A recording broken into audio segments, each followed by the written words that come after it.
Alright guys, I have a setup here for cooling the amplifiers. We're going to do a water cooling system on the Gately audio amplifiers and the van, the Astro van. And kind of break down what we have here is we have a heat exchanger that has two 12-volt DC fans that blow air through this heat exchanger. We're right now just using standard water that goes to a water reservoir. The water reservoir feeds this 12-volt pump.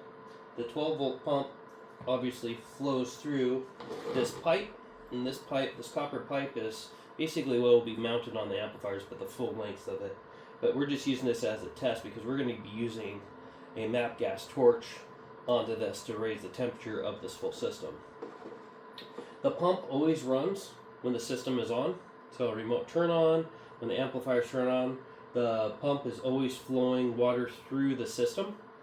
But then we have a SMD TM1 pulse width modulated thermal control for these fans. And these fans will be controlled through the TM1. The TM1 is set at 80 degrees Fahrenheit right now, so kind of a little bit above like room temperature. I kind of want to have the fans kind of at idle if need be in the vehicle, depending on how hot it is inside the vehicle. I will be able to adjust that, but occasionally this will turn off if it gets a little bit below the 80 degrees that this temperature set point is. Right now our water is sitting at 77 degrees. The room is probably around 76, 75, so we have a delta of 2 degrees because of the pump and some of the other stuff. You can't really get below that temperature unless we sprayed alcohol across the heat exchanger to cause evaporation. So what I'm going to do here is I'm going to heat up this copper pipe. We have the voltage that we can actually watch on the SMD TM1, and once this temperature starts rising, what we should see is the water temperature rise, but also the fans start to rise up to counteract the wattage or BTUs that we're putting into the system through this torch. So here we go.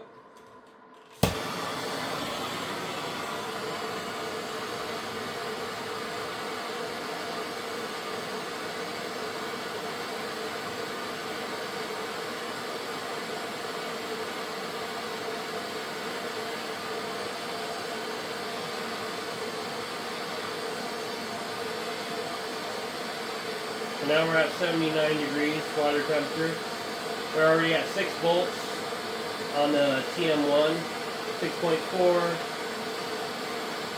It's going to be kind of bouncing around a little bit. They're almost 7 volts. And then full tilt of these fans should be, the 15.5.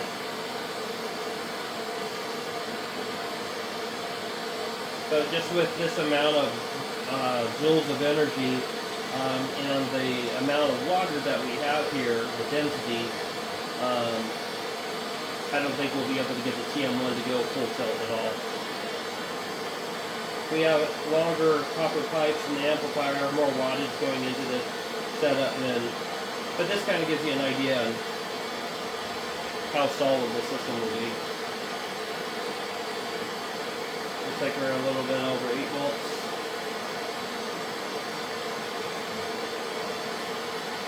We're at 86 degrees in water temperature.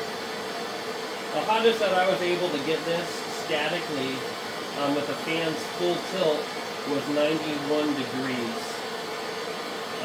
And then it plateaued at 91 degrees with just sitting there for 10 minutes. But the fans are on full tilt, so sitting at 88 degrees.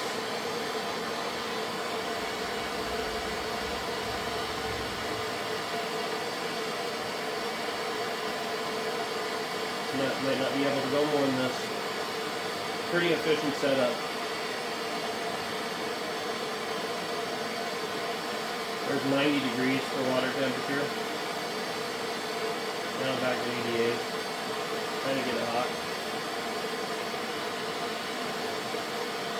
We're at 9.5 volts, 9.6 volts on the TM1.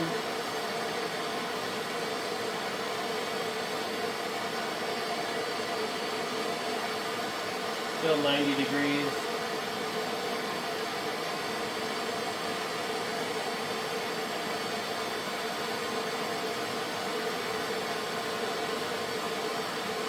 So I think we're basically plateaued with the TM1 sitting around almost 10 volts.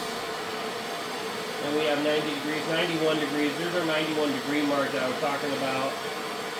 Let's see if we can break 10 volts off of the TM1. It doesn't look like it. It looks like it's bouncing between 9.5 and 10. That's full width modulated signal. That's why you're seeing it bouncing around. All right, I'm going to turn off this torch, and we should be able to hear the fans basically being kind of high and then slowly kick down once everything cools down.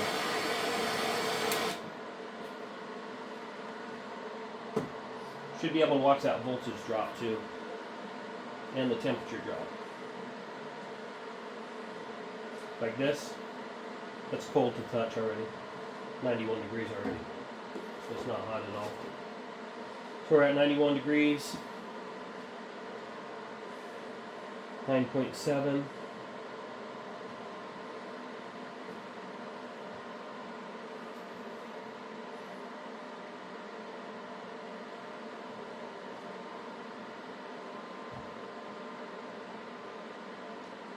And right now the TM1 temperature sensor is actually mounted to the side of the heat exchanger. When this is properly mounted, this TM1 sensor will be actually mounted on the amplifier between right next to where the cooling pipes will be and the heat sink, and it'll be on the most likely the power supply side because it actually is the hotter part of an amplifier, because the audio section isn't always playing, but the power supply is always on, so the efficiency goes out the power supply usually. So we're now at, 8.5, dropping down to, we said 80, now it's 84, 86, 84.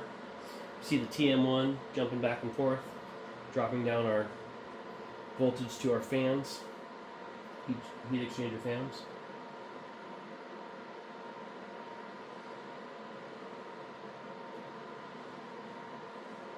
And remember, we're kind of close to like the room temperature. Let me see what the room temperature is exactly.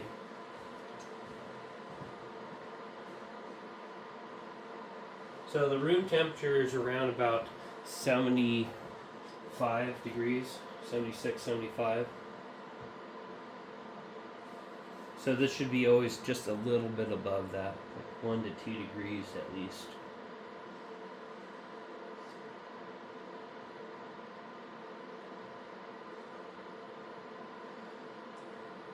Now we're down to 82 degrees.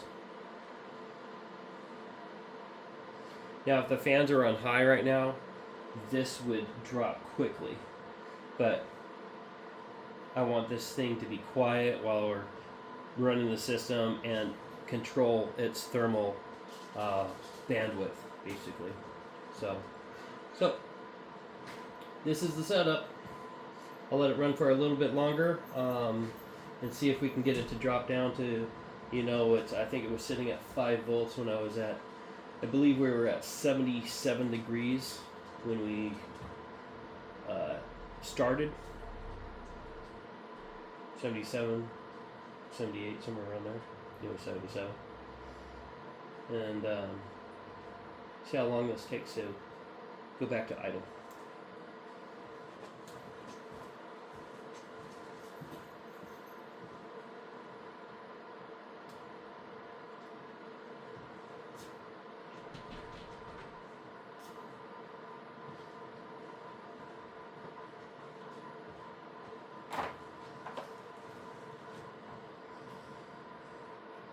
It's probably going to take a little bit longer.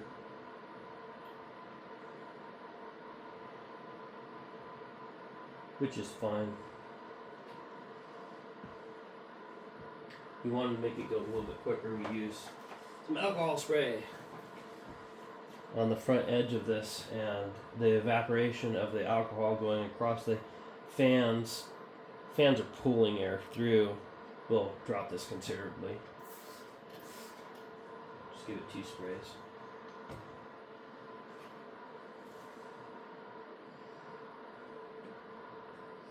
Remember, we have a large volume of water, all the water that's inside of the CD exchanger, all the tubing, and the reservoir. So it takes a while.